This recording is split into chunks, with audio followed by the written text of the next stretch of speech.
Բարև ձեզ, Արարատ հեռուստաընկերության եթերում ՇՏԱՊ ՕԳՆՈՒԹՅՈՒՆ հաղորդաշարն է, հարգելի հեռուստադիտողներ, ինչպես միշտ մենք աշխատում ենք ուղիղ եթերում եւ խոսում ենք ամենակարևորի մարդու առողջության մասին։ Հարգելի հեռուստադիտողներ, դուք նույնպես կարող եք մասնակցել մեր հաղորդմանը 54 89 34 է մեր հեռախոսահամարը, զանգահարեք կամ ուղարկեք ձեր հարցերը ՇՏԱՊ ՕԳՆՈՒԹՅՈՒՆ շնիկ arad@tv.am էլեկտրոնային հասցեին։ Այսօրերին Հայաստանում է Հեմոֆիլիայի համաշխարհային ֆեդերացիայի հումանիտար օգնության ծրագրերի ղեկավար Ասադ Հաֆարը իր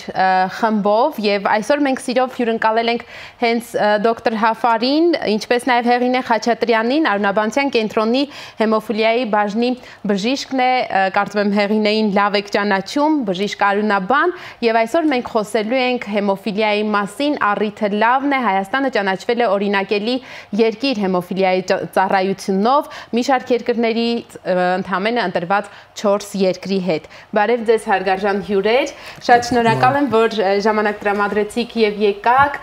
Դոկտոր Հաֆար, դուք առաջին անգամ չէ, որ Հայաստանում եք։ Ամեն գալով ինչ նորություն եք տեսնում, հատկապես այս անգամ մենք նոր շենք ունենք արդեն արյունաբանության կենտրոնում եւ հեմոֆիլիայի կենտրոնը նույնպես տեղափոխվել է նոր պայմաններում է աշխատում, ինչ տպավորություն ստացաք։ Dr. Hafar, it is not the first time that you are in Armenia, but now we are in the new building. What are your impressions from your today's visit? Well, in fact,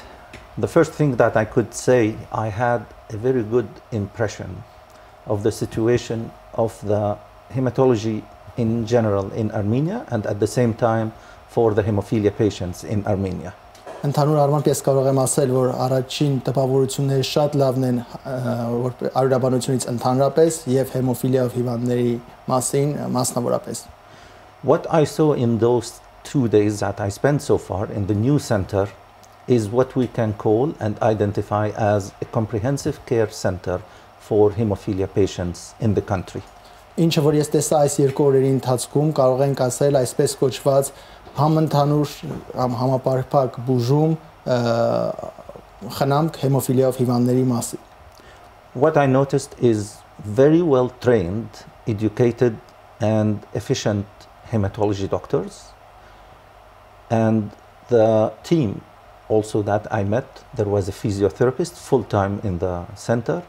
There was a very well-equipped laboratory that could diagnose all inherited bleeding disorders in the country, a nurse who is specialized in hemophilia, and a social worker who is looking for the psychosocial support of the patients. Ինչը որ ես տեսա, դա բավականին գրագետ եւ մասնագիտացված բժշկական անձնակազմներ, մասնագիտացված քույրական անձնակազմներ, միջին բժշկական պերսոնալ է, ինչպես նաեւ սոցիալ աշխատողը ու ֆիզիոթերապևտները, որոնք որ զբաղվում են հիվանդների վերականգնողական բուժմամբ. Հենց ներողություն ձեր այդ տեսածն է, որ հիմք է հանդիսացել, որ Հայաստանը առանձնացրել եք 65 երկրների մեջ որպես օրինակելի երկիր հեմոֆիլիայի ծառայությամբ. Was that the reason that you selected Armenia as one of these 4 countries for a best care in hemophilia patients? Well, to tell you the truth, we are quite impressed with the situation in Armenia, particularly in the very well cooperation between the Patients Association of the Hemophilia Patients in Armenia, which is chaired by our friend Heyhinե Խաչատրյան, with the Hematology Center and the Ministry of Health. So if we take these 3 elements, patients, doctors and government, this is what we call the successful coalition. Ոչ միայն դա, նաև հայկական հեմոֆիլիայով հիվանդների ասոցիացիան, ինչպես նաև նրանց համատեղ աշխատանքը Հայաստանի առողջապահության հետ, այդ 3 հանգամանքներ օղակների բարեհաջող համագործակցությունն է, որ մեզ ներառել է, Հայաստանը ներառել է այսպիսի բարձր գովասանքի. Բժշկ Խաչատրյան, դուք հենց ամենամեծ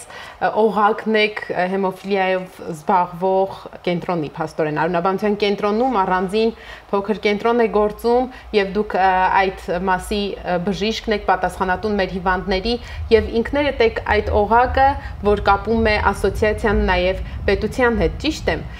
Ինչպիսի պատմություն ունի մեր ասոցիացիան, որ թվականին հիմնադրվեց եւ քանի հիվանդ այսօր ունենք մենք Հայաստանում։ Այսօր Հայաստանում ունենք շուրջ 300 հեմոֆիլիայով հիվանդներ եւ ունենք դրանց մեջ հեմոֆիլիայի տարբեր տեսակներ։ Ասոցիացիան ստեղծվել է 98 թվականից եւ առ այսօր գնալով ավելի կապերը սերտ են բժշկական անձնակազմի եւ նախարարության, ինչպես նաեւ մեր պացիենտների, ընտանիքների անդամների հետ։ Եվ այդ կապերը հենց բերել են նրան, որ այսօր մենք դարձել ենք օրինակելի երկիր։ Կարելի է այդպես ասել, թե եթե չլինի համաշխարհային ֆեդերացիայի աջակցությունը, չէր լինի նաև այս օրինակելիությունը, ձեր կարծիքը ինչպիսին է։ Աջակցությունը մի քանի օղակներից է։ Առաջին աջակցությունը դեղորայքի աջակցությունն է եւ պետության աջակցությունն է, որ մեր հիվանդները բուժվում են անվճար պետության պատվերի շրջանակներում։ Երկրորդ աջակցությունը դա արդեն հումանիտար կազմակերպություններն են, որոնք մեծածավալ դեղորայքով մեզ աջակցում են, օգնում են, որպեսզի մենք վերապատրաստվենք արտերկրներում մեր բժշկական թիմը։ Բժիշկ Հաֆար, քանի երկիր է ընդհանրապես ընդգրկված ֆեդերացիայում եւ ինչպես է տեղի ունենում այդ process-ը, եթե մի որևէ երկիր ուզում է ներգրավել ձեր աշխատանքների մեջ, մեծ ճանապարհ է անցնում։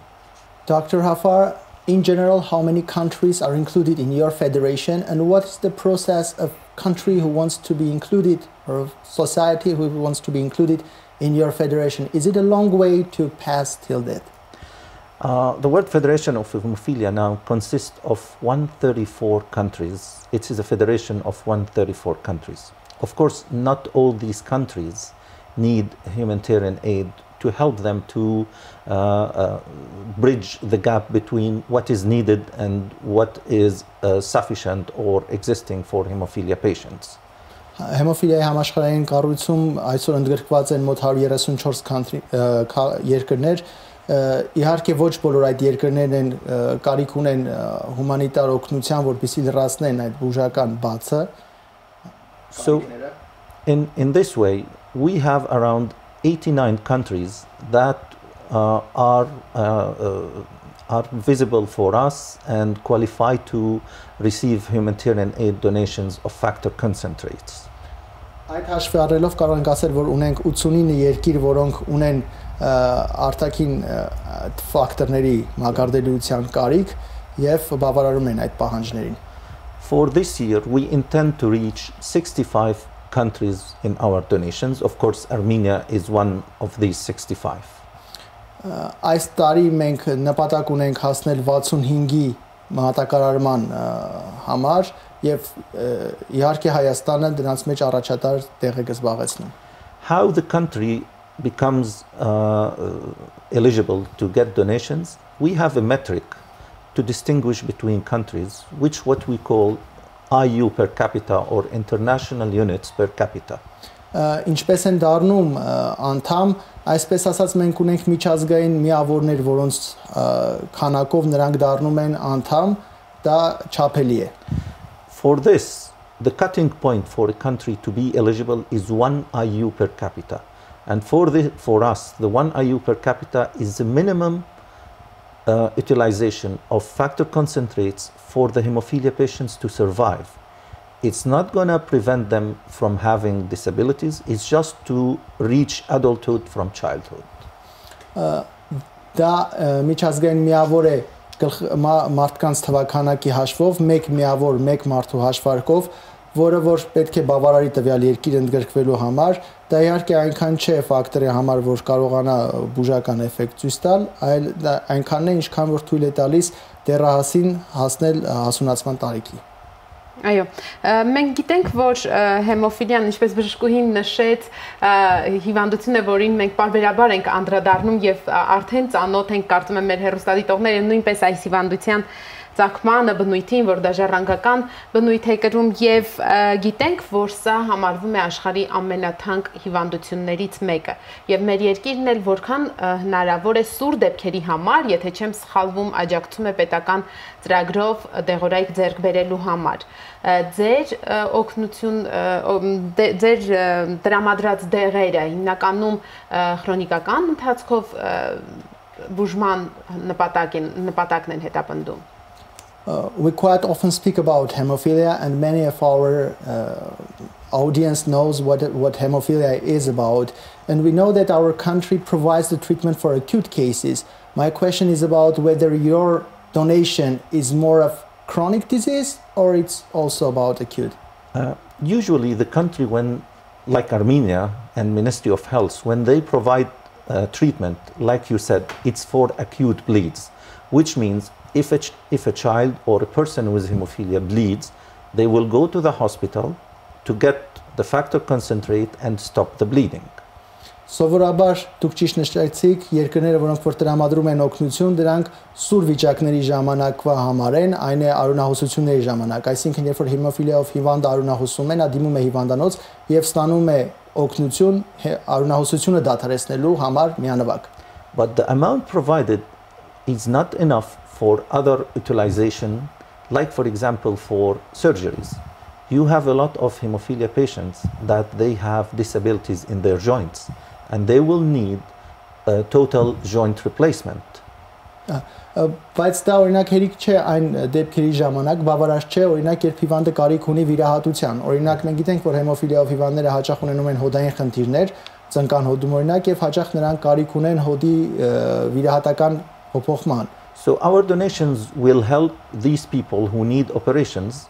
to be to have the opportunity to have these operations. And at the same time,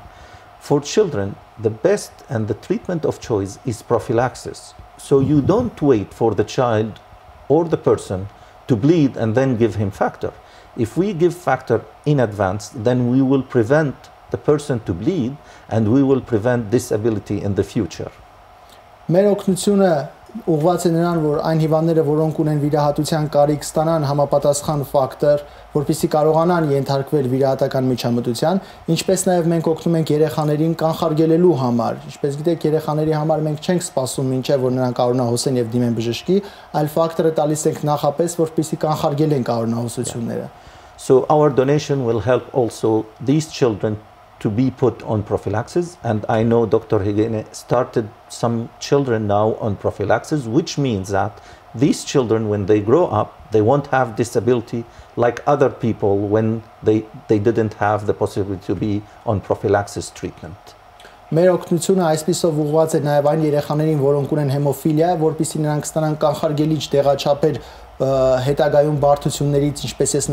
նշեցի, հոդային բարդություններից խուսափելու համար, ինչը որ արդեն բժշկուհի Հեղինեն սկսել է Հայաստանում կիրառել։ Բժշկուհի Խաչատրյան, քանի երեխա է այդ կանխարգելիչ նպատակով ստանում համաշխարհային ֆեդերացիայի կողմից ուղարկվող դեղորայքը եւ բավականացնում է դա բոլորին, թե դեռ մենք ունենք որոշակի դեղորայքի կարիք։ Մենք ունենք դեղորայքի կարիք դեռևս, ընդամենը 7 երեխա է դեռևս պրոֆիլակտիկ թերապիան ստանում։ Ես փոքրինչ ավելացում ունեմ, մեկ արյունահոսությունը դադարեցնելու համար, մեկ տուփ սրվակ հակահեմոֆիլային պատրաստուկը արժե մոտավորապես $300-ից $500։ Այսինքն մեկ ինյեկցիան, մեկ դեպքի համար, այո, մեկ ինյեկցիան մոտավորապես այդքան արժի, բայց այդ նույն հիվանդը մի քանի օր պիտի ներարկումներ ստանա, կամ գուցե կարիք է լինում կրկնակի դեղաչափեր անել կամ եռապատկել դեղաչափը։ Ահա թե ինչու է այն կոչվում թանկ հիվանդություն։ Եվ ինչ վերաբերվում պրոֆիլակտիկ թերապիային, եթե մենք բուժում ենք, երբ արյունահոսում են դիմում են մեզ, դեղը ստանում են, արյունահոսությունը դադարում է, բայց պրոֆիլակտիկ թերապիան, երբ շաբաթը 2 կամ 3 անգամ ուղղակի որևէ արյունահոսություն չունի, հիվանդը ստանում է այդ դեղը եւ արյունահոսական դրվագներ չեն լինում։ Խոսքը դրա մասին է։ Աշխարհում ավելի շատ ընդունված է այդ պրոֆիլակտիկ տարբերակը։ Դա ընդունված է այն երկրներում, որտեղ բավականաչափ են դեղորայքը։ Այո։ Այսինքն որևէ այլ խնդիր չեն առաջացնում այս։ Բայց նույն դեղը, որը որ պրոֆիլակտիկ նպատակով երեխան կարող է ստանալ, նրա մոտ կարող են առաջանալ այդ նույն ներարկվող պատրաստուկի հանդեպ հակամարմիններ։ Իմուն համակարգը չի ընդունում այդ պատրաստուկները եւ աուտո հակամարմիններ են առաջանում, որոնք որ պատրաստուկի ներարկումները դարձնում են անարդյունավետ։ Եվ դա արդեն այլ խնդիր է։ Այդ դեպքում փոխում եք նյութը։ Այդ դեպքում կամ պատրաստուկն ենք փոխում, կամ դիմում ենք այլ ավելի իմունոլոգիական կոնֆլիկտը կանխող դեղորայքների։ Մի քիչ ավելի բարդ դեպքեր են դրանք արդեն։ դեռևս այսքան ժամանակ ունեցել ենք 3 դեպք նման հիվանդների, ամեն դեպքում ունենք շուրջ 56 երեխա, որոնցից 7 բալիկ ստանում է այդ Եվ ամեն ինչ հարթ է ընթանում, թե այդ 7-ից 3-ի մոտ Պարբերաբար հետազոտություններ են կանում, որպեսզի հասկանանք հակամարմինները զարգացել են այդ պատրաստուկների հանդեպ, թե ոչ։ Հասկանալի է։ Բժշկուհի, իսկ վիրահատությունները, որոնց մասին խոսեց դոկտոր Հաֆարը, Հայաստանում կատարվում են այդ ծնկային հոդի հետ առաջացող խնդիրների դեպքում, եթե չեմ սխալվում, հենց արյունաբանության կենտրոնում են իրականացվում վիրահատությունները։ Ոչ, այդ վիրահատությունները իրականացնում ենք Իզմիրլյան բժշկական կենտրոնի հետ համատեղ, միայն իրականացնում ենք ոսկրային վիրահատություններ եւ կոնքազդրային հոդի արտրոպլաստիկա։ Առ այսօր դեռևս ծնկային հոդի արտրոպլաստիկա չենք իրականացրել, բայց մեծ հույս ունենք, որ հետագայում պրոֆեսոր Չարչյանի անմիջական աջակցությամբ դա եւս կիրականացնենք։ Դոկտոր Հաֆար, սովորաբար, երբ մեզ նման զարգացող երկրները որևէ ձեռքբերում են ունենում, բնականաբար դա շատ ուրախալի է լինում եւ գոնե մենք մեզ մոտ շատ մեծ ակտիվությամբ նշում ենք, ասում ենք դրա մասին, բայց այնուամենայնիվ հիշում ենք նաև, որ մենք ունենք ավելին ձգտելու նպատակ։ Ինչ է կատարվում այսօր հեմոֆիլիայի տեսակետից աշխարհում, որն է ամենաընդունված տարբերակը բժշկման եւ մենք դեռ ինչեր ձեր կարծիքով ունենք անելու։ As a developing country, when we have such kind of achievements for treatment, we are really happy for this. But we know also that in the world there are going many other new things, new treatments that we are going to achieve. So can you share with us what news are in the world in the treatment of hemophilia or in the management of hemophilia? Of course, in the management of hemophilia, and what we call is the new generation of treatment.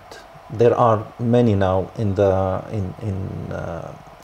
coming in the world with a lot of clinical trials going on. Իհարկե ներկայումս կան բավականին նորարարություններ, ինչ որ մենք կոչում ենք նոր սերնդի բուժական միջոցառումներ, որի շուրջ որ կան բավականին շատ կլինիկական հետազոտություններ ներկայումս. As we know, hemophilia, the liver does not produce the protein, which is a factor 8 or factor 9 or other factors that are responsible for coagulation. Ինչպես մենք գիտենք, հեմոֆիլիայի ժամանակ լյարդը չի արտադրում այն գործոնները, որոնք որ անհրաժեշտ են մակարդման համար, դա գործոն 8, 9 եւ կամ այլ գործոններ. So the best thing is if we can let the liver of the person start to produce again these protein like factor 8 and factor 9, and that's what we call gene therapy. Լավագույն մոտեցումը դա այն է, որ մենք ստիպենք, խթանենք լյարդին, որ նա արտադրի այդ գործոնները մակարդման համար, ինչը որ կոչվում է գենային թերապիա.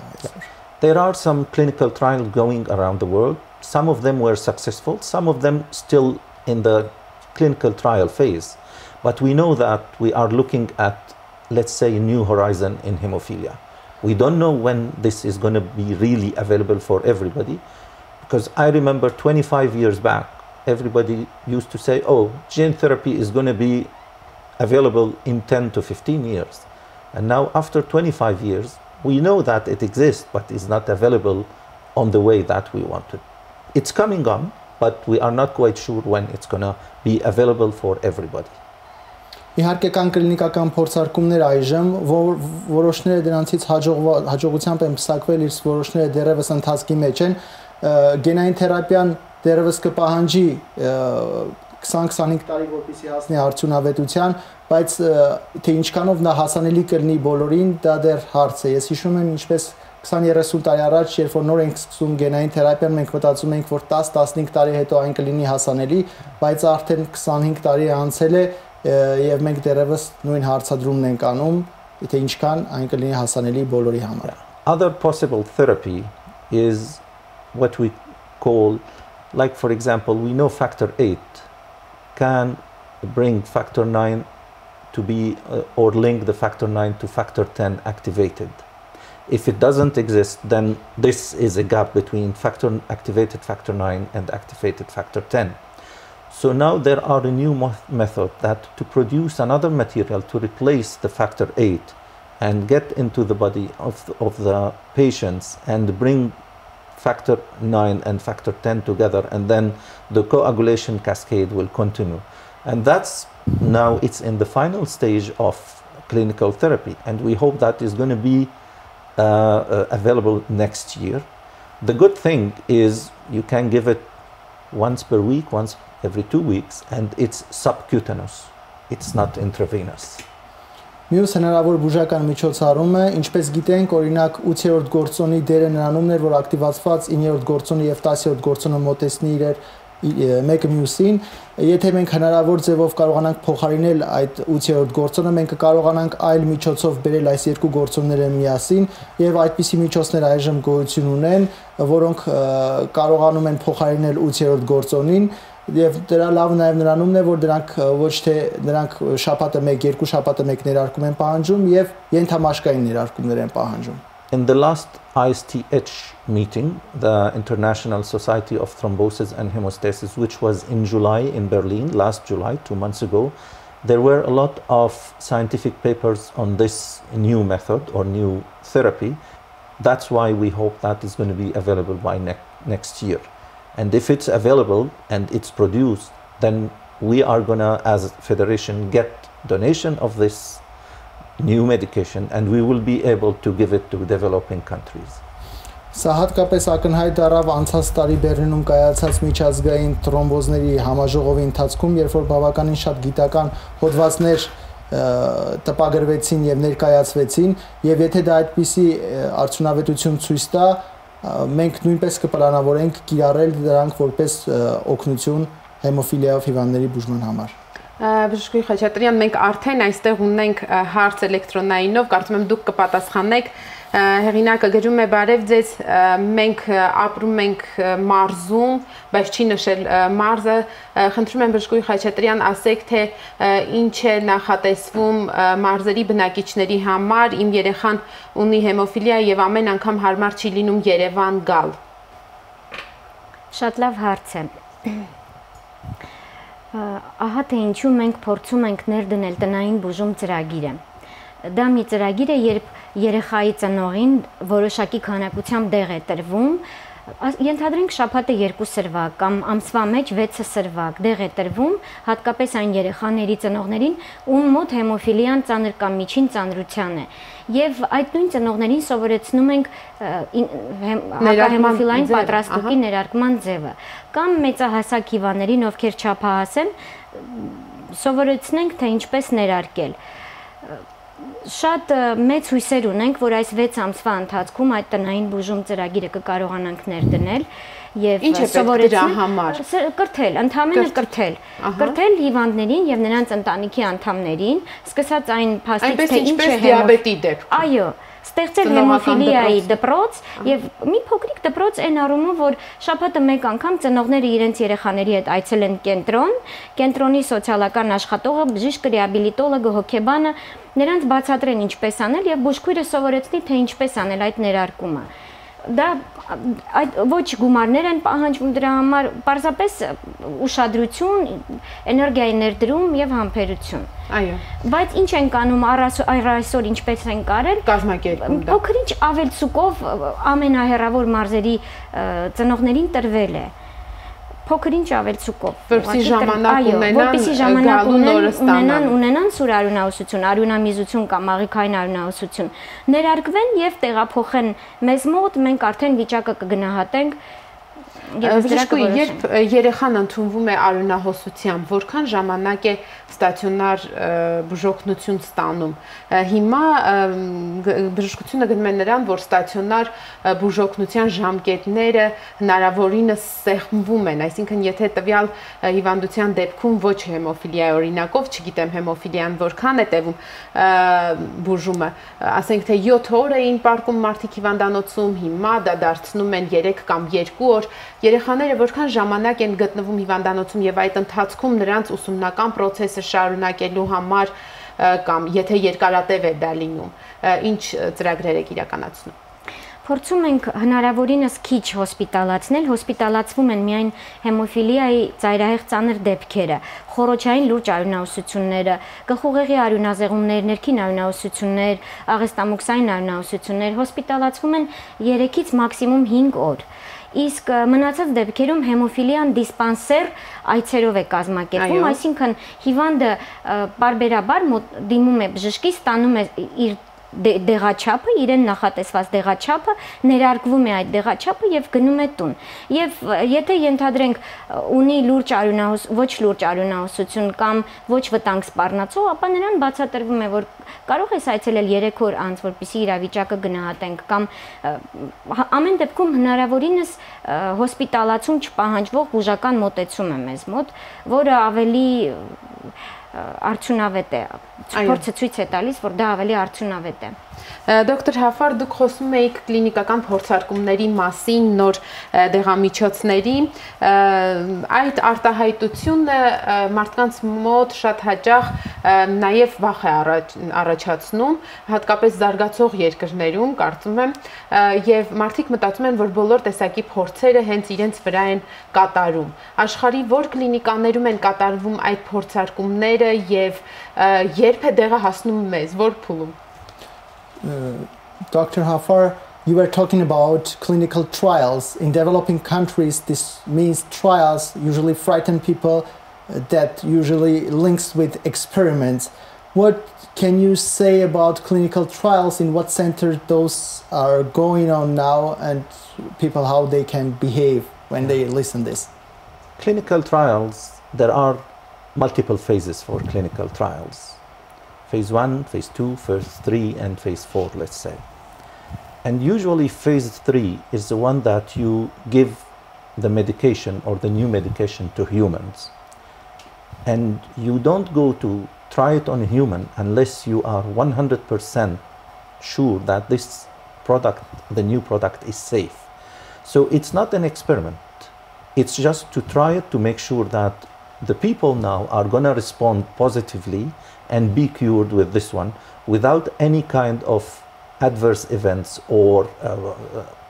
not problem, but just an events that could happen of the product. But all governments, they don't do this, and usually clinical trials is not in developing countries, it's also in developed countries. So there are clinical trials for medications in USA, in Canada, in UK, in France, Germany, and in other parts of the world. But the most important thing, it doesn't go to human unless the company and the treaters, because it's doctors from the same country will do this. It's not the company who is going to do it. It's the doctors from the country that they are going to do the trials. So they have to be 100% sure that this is not going to harm patient. And it needs to pass through what we call ethical committee from the country to make sure that all ethics are respected. Կլինիկական փորձարկումները ունեն մի քանի փուլ, փուլ 1, 2, 3, 4, եւ երրորդ փուլը դա այն փուլն է, որը որ մենք խոսում ենք, կլինիկական փորձարկումները, այդ փուլում մենք ստուգում ենք դեղի էֆեկտիվությունը, այդ փուլը նշանակում է, որ արդեն դեղամիջոցը անցել է բոլոր անվտանգության փուլերը եւ նա 100%-ով անվտանգ է հիվանդներին փորձելու, այդ փուլում մենք ստուգում ենք նրա արդյունավետությունը եւ այդ փուլից առաջ սովորաբար պետությունների առողջապահության նախարարությունները տալիս են իրենց համաձայնությունը, դեղամիջոցը եւ հետազոտությունը անցնում է այսպես կոչված էթիկ կոմիտեով, որը որ համոզվում է, որ դեղամիջոցը անվտանգ է, գրանցվում է այդ դեղամիջոցը այդ հետազոտության համար եւ տրվում է հիվանդներին, նորից եմ կրկնում, դա 100%-անոց անվտանգ է, քանի որ անցել է նախնական փուլերը։ Դա փորձարկում չէ, դա կլինիկական հետազոտություն է։ Հյուրերը Խաչատրյան, նորից ձեզ են դիմում Արմինե Կարապետյանն է մեզ գրում, ասում է բարև ձեզ, մենք վերջին ամիսներին անընդհատ լսում ենք արյունաբանության կենտրոնում ստեղծված նոր ոսկրածուծի փոխպատվաստման բաժնի մասին, խնդրում եմ ասեք հեմոֆիլիայով հիվանդների դեպքում նույնպես այս բաժինը կունենա իր աջակցությունը, թե հեմոֆիլիայի դեպքում ոսկրածուծի փոխպատվաստում չի կատարվում։ Հեմոֆիլիայի դեպքում ոսկրածուծի փոխպատվաստում չի կատարվում, քանի որ նշեցինք, որ խնդիրը լյարդի մեջ է, որ հակահեմոֆիլային սպիտակուցը արտադրվում է լյարդում, առ այսօր աշխարհում փորձ է արված լյարդի փոխպատվաստման հեմոֆիլիայով մի շարք հիվանդների, ովքեր ունեցել են հեմոֆիլիա B եւ եղել են A-ի դրվագներ, նրանց փոխպատվաստել են լյարդը եւ բավականին արդյունավետ է եղել, բայց դա բավականին լուրջ, երկար հետազոտությունների կարիք պահանջող եւ ֆինանսական ներդրում պահանջող վիճակ է, չեմ կարծում, որ երկրներն են համարվում առաջատար այս տեսակետից, որտեղ է որ հեմոֆիլիան կարելի ասել ամենա բարձր մակարդակով է կատարվում։ Կարծում եմ այդ հարցին կպատասխանի դոկտոր Ասադը։ Պարոն Հաֆար, երևի պատասխանի խնդրենք թարգմանչին։ What countries are the best in hemophilia treatment nowadays? I wouldn't say that there are country best for this. There are countries that are doing very, very well because you see, we're talking here about the life of the patient. And we need really to make sure that all the patients respond to, they have a good quality of care that is going to give them a good quality of life. Of course, the availability of treatment products, when you have more, in theory, you will have more or better care. Ես չէի ասի, որ գոյություն ունի լավագույն երկիր հեմոֆիլիայի բուժման համար։ Մենք կարող ենք ասել, որ գոյություն են այնպիսի երկրներ, որոնք բավականին լավ են աշխատում հեմոֆիլիայի ոլորտում։ Կարելի է ասել տեսականորեն, որ այն երկիրը, որ կարողանում է ապահովել գործոններով, դա այն երկրներն են, որոնք ավելի լավ են իրականացնում իրենց աշխատանքը։ Yeah, but of course, having a good amount of treatment products or factor 8 and factor 9, it doesn't always correlate with a very good care for the patients, because you will need also good physiotherapy, good laboratory diagnosis, good nursing, good psychosocial support for the patient and the family. Բայց միայն արտաքին գործոնների այդ մակարդման 8-րդ 9-րդ գործոնի տրամադրման քանակով չէ, որ պայմանավորված է երկրի լավագույն լինելը, դա նաև կախված է նրանից, թե ինչպես է երկիրը տրամադրում բուժական օգնությունը, ինչպիսի քույրեր ունի, որոնք որ օգնում են հիվանդներին, ինչպիսի լաբորատորիա կա, որը որ կարողանում է ախտորոշել, եւ ինչպիսի ֆիզիոլոգիական, ֆիզիոթերապևտիկ եւ սոցիալական միջոցառումներ կան, որոնք կարողանում են բարելավել հիվանդի վիճակը։ And talking about this, you as Armenian, you need to be proud of the level that you reach with this new treatment centers. Եվ խոսելով դրա մասին, դուք որպես հայ կարող եք հպարտանալ, պետք է լինեք հպարտ, որպեսզի ձեր նոր կենտրոնով, որը որ տրամադրում է ամբողջ այսպեկտ։ Because we at the federation are proud of the level of Armenia, of the level that Armenia reached to. Մենք մեր կառույցում նույնպես հպարտ ենք այն բանով, որ Հայաստանը հասել է այս մակարդակին։ Of course, there is always, all over the world, a way to improve. There is always a room for improvement, and that's the same in Armenia. Fine-tuning here, fine-tuning there, and then I could say that Armenia could be an example in the region. Իհարկե մենք կարող ենք ասել, որ միշտ տեղ կա որպեսզի աճել, մի քիչ հղկել այս, մի քիչ հղկել այն, եւ մենք կարող ենք հանգիստ Հայաստան ներգրավել այն օրինակելի երկրների շարքում, որոնք որ զբաղվում են հեմոֆիլիայով։ And we are at the federation ready to help Armenia to bridge this tuning here and there in order to reach better level. Եվ մենք մեր կառույցով պատրաստ ենք օգնել Հայաստանին, որպեսզի հղկի այն մասերը, որոնք որ անհրաժեշտ են, որպեսզի հասնի այդ բաղձալի մակարդակին։ Բժշկուհի, դուք ֆեդերացիայի աջակցությամբ որ երկրներում եք եղել, քանի անգամ եք գնացել վերապատրաստման, խոսքը թիմի մասին է, միայն բժիշկը չէ կարծեմ, որ վերապատրաստվում է, նաև հեմոֆիլիայով երեխաների հետ աշխատող հոգեբան, սոցիալական, դուք որտեղ եք զարգացրել ձեր մասնագիտական հմտությունները։ Տարբեր երկրներում վերապատրաստվել են լաբորատորիայի մասնագետները, ռեաբիլիտոլոգն է վերապատրաստվել, հոգեբանը, բուժքույրական պերսոնալը, Ամերիկայի Միացյալ Նահանգների հետ ենք համագործակցել, Իտալիայի հետ ենք համագործակցել, որտեղ որ կազմակերպվել են կրթական սեմինարներ կամ կոնֆերանսներ, այդ բոլորին փորձել ենք մասնակցել, որպեսզի հետ չմնանք, եւ դրա մեջ մեզ սերտ աջակցել է ինչպես հեմոֆիլիայի համաշխարհային ֆեդերացիան, այնպես էլ մեր առողջապահության նախարարությունը։ Այստեղ նույնպես բարբերաբար կոնֆերանսներ են տեղի ունենում եւ նաեւ հյուրեր ենք ունենում մեր տաղավարում էլ հյուրընկալեցինք նաեւ իտալացի հյուրերին հիշում եմ ձեզ հետ այսինքն իսկապես բժշկությունը այն բնագավառն է որ անընդհատ շարունակական մասնագիտական զարգացման կարիք կա եւ պարոն Հաֆարին այս առումով նաեւ մեր շնորհակալությունները փոխանցենք ֆեդերացիային ընդհանուր որ հնարավորություն են տալիս նաեւ հայ մասնագետներին ստանալու այդ գիտելիքները մեկ հարց էլ պարոն Հաֆար իսկ աշխարհում որ երկրներն են որտեղ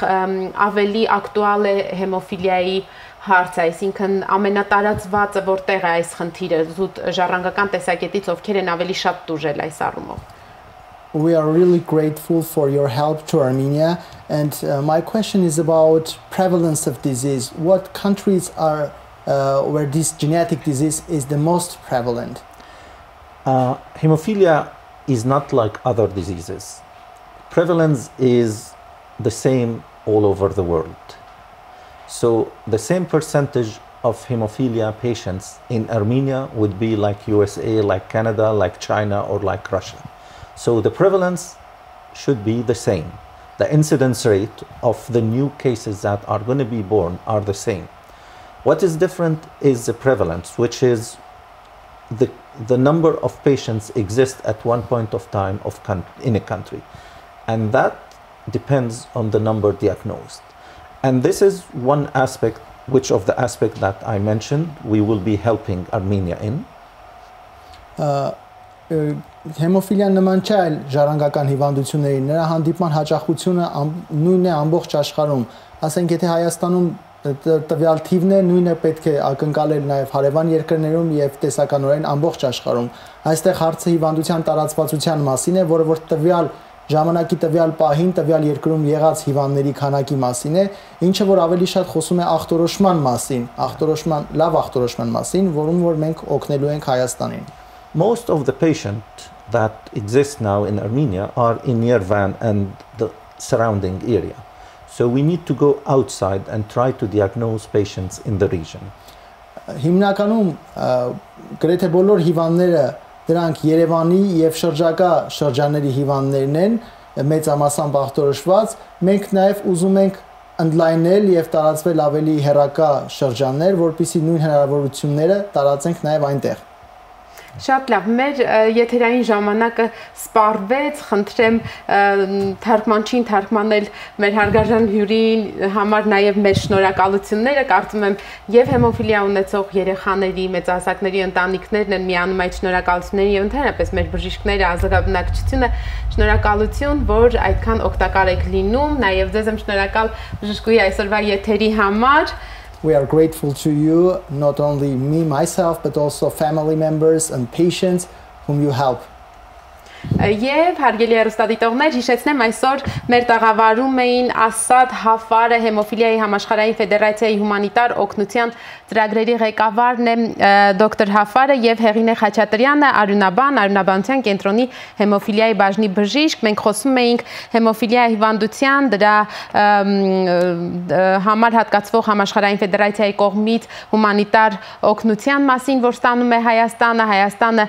մեր հնարավորություններով եւ նաեւ ֆեդերացիայի աջակցությամբ օրինակելի երկիր է այս տեսակետից, քիչ բան ունենք դեռ զարգացնելու, որի ուղղությամբ շարունակվում են աշխատանքները։ Այսօրվա համար եւ այս շաբաթվա համար մենք այսքանն ենք նախատեսել, հանդիպելու ենք երկուշաբթի մեր նույն ժամին, ժամը 19-ին, մինչ հանդիպում առողջ եղեք։